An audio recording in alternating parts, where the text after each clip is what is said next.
We are back, and we learned about the students and how they were handling being quiet in school, in science class and music class, and even Mr. Burton was playing along, and he was letting them write notes in class, but they were not allowed to talk. So now we are following the kids back home to see how they will handle not talking at all with their parents and their families. This should be interesting. Chapter 14 is called Seen But Not Heard. The homebound school buses were quieter than usual on Tuesday afternoon, especially the ones hauling a large number of fifth grade kids.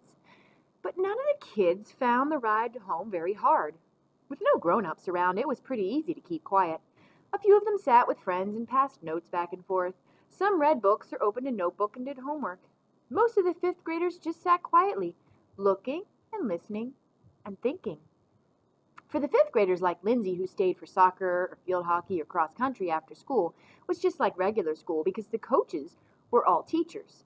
And you could answer teachers because of the 3-word rule. Everyone was getting pretty good at that part of the contest. Soccer practice was easy for Lindsay. Instead of yelling for the ball like she sometimes did, she just waved a hand or made a motion with her head. To direct teammates to cover an area or move downfield, she pointed. Lindsay was good at soccer. She did most of her communicating with her feet. For the kids like Dave, who went right home after school, not talking was much more difficult. A lot more difficult, because it's a fact of nature that parents don't like it when kids don't answer them. Oh, I get so frustrated when my son Quinn doesn't answer me. Woo! David? Dave had been home 5 minutes when he heard his mom come in the front door and call his name. He was upstairs, in the bathroom. She called again. David, answer me! To be more specific, David was sitting on the toilet. David, answer me! Dave knew that tone of voice. He had to do something right away, so he reached over and banged on the inside of the bathroom door. That was the wrong move. His mom was up those front stairs and had both hands on the locked bathroom doorknob in 2 seconds. David, is that you? Are you all right? David, answer me! She was going to kick down the door, Dave was sure of it. He jiggled the doorknob, flushed the toilet, and was up and zipped and buttoned all in about 2 seconds, and he yanked the door open and gave his mom the best smile he could manage.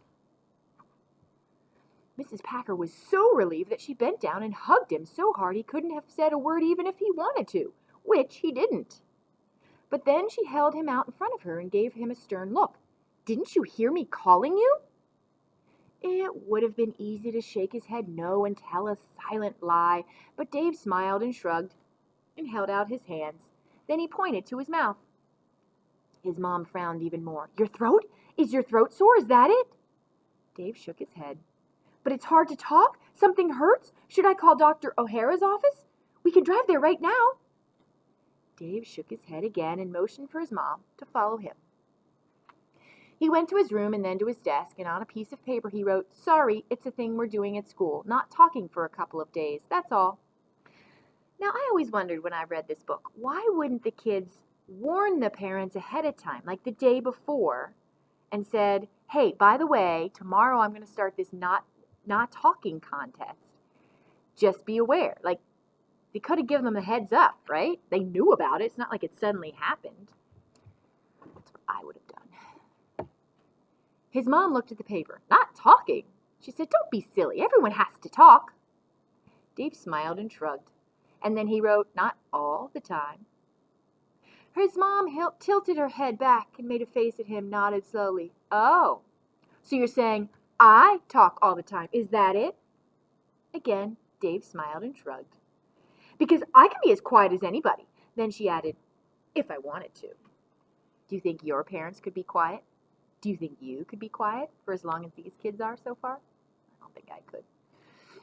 Bending over to pick up a sweatshirt, she pushed it into his arms and said, well, anyway, get the rest of these dirty clothes picked up and go downstairs and start a load in the washer. Only the dark colors, all right? Dave made a face. And she said, and don't give me any of that sass, mister. At karate class, Kyle did a front snap kick without a yell. Mr. Hudson bowed and said, Kyle-san, always yell like this when you kick. Hi-ya! Now you. Kyle did the kick again, and he moved his face and mouth but he didn't yell. Mr. Hudson's face got red, and he walked stiffly like he always did when he was displeased. But he was still being polite because that is the karate way. He bowed. "Kyle-san, did you not hear me?" Ben Ellis walked onto the mat and bowed to Mr. Hudson. He was in 4th grade. When Mr. Hudson bowed back, Ben said, "Hudson-san, the 5th grade kids aren't talking. None of them." Hudson-san bowed and made a wise face and tried to imagine what the teacher in the movie The Karate Kid would say in this situation.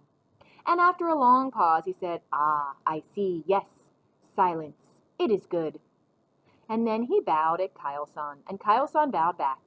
Then Kyle did another snap kick without yelling. Ellen played the first flute piece for her teacher, but there was a problem. Mrs. Lennox said, "All right, we're in 4/4 time here." She used her pencil and pointed at the quarter rest. "How many beats of silence do you allow for this rest?" Ellen tapped on her music stand once. There she is playing her flute. Mrs. Yoakum would be pleased with that answer. Her teacher said, "Correct, but just say 1 beat." Then Mrs. Lennox pointed at the symbol for the whole rest. "And how many beats for this one?" Ellen tapped 4 beats. "Just say 4 beats, dear." Ellen smiled and tapped 4 times and then pointed at her mouth and shook her head. "What?" asked Mrs. Lennox. Again, Ellen pointed at her mouth and shook her head. "Your lips? Something wrong with your lips? Just tell me, dear." Ellen smiled and shook her head. Then she lifted the flute to her lips and played the piece again, and this time she read all the rests perfectly. Her teacher nodded, smiled, and then turned the page to the next piece. Before Ellen began to play, Mrs. Lennox pointed at each rest, and Ellen tapped out the right number of beats. The teacher nodded, and Ellen began to play. When she finished, Mrs. Lennox smiled, pointed at the start of the piece, picked up her own flute, nodded, and then played the whole piece again together as a duet. Neither of them said a word for the rest of the lesson. So these kids are figuring out how to communicate without talking. I'll continue with the rest of the chapter next time.